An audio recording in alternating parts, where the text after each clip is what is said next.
look at how you install the cooling fan. So this is the second step that you have to do when it comes to installing the cooling fan.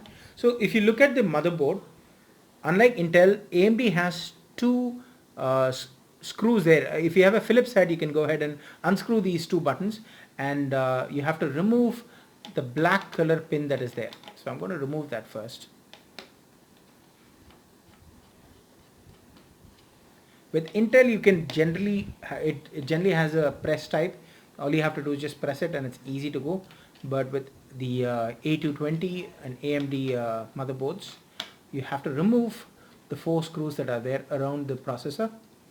Once you do that, the fan would connect directly into the slot. Now whenever you're connecting your fan, please remember that it has a thermal paste. So avoid touching the thermal paste, because then the paste, it's like glue, so if you touch it more, it's not going to connect properly. Please ensure that you don't touch it with your hands. So this is the thermal paste that you see on the fan. So there you go, the thermal paste, don't touch it with your hands. And on the other side, you can see the fan that is used for AMD, and it has the connector as well. So let's go ahead and connect the fan to the motherboard.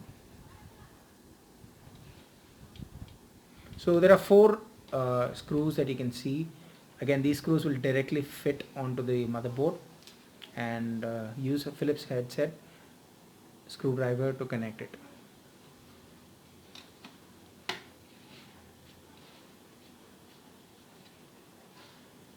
Ensure that the screws are connected appropriately and don't use brute force, otherwise you're going to break them.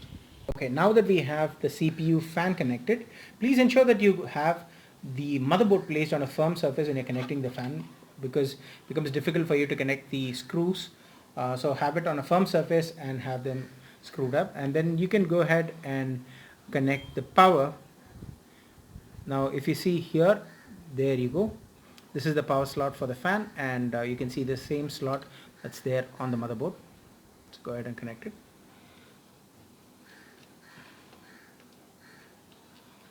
So ensure that it's firm, and that's it. You have your fan connected, you have your CPU connected, so you're halfway through.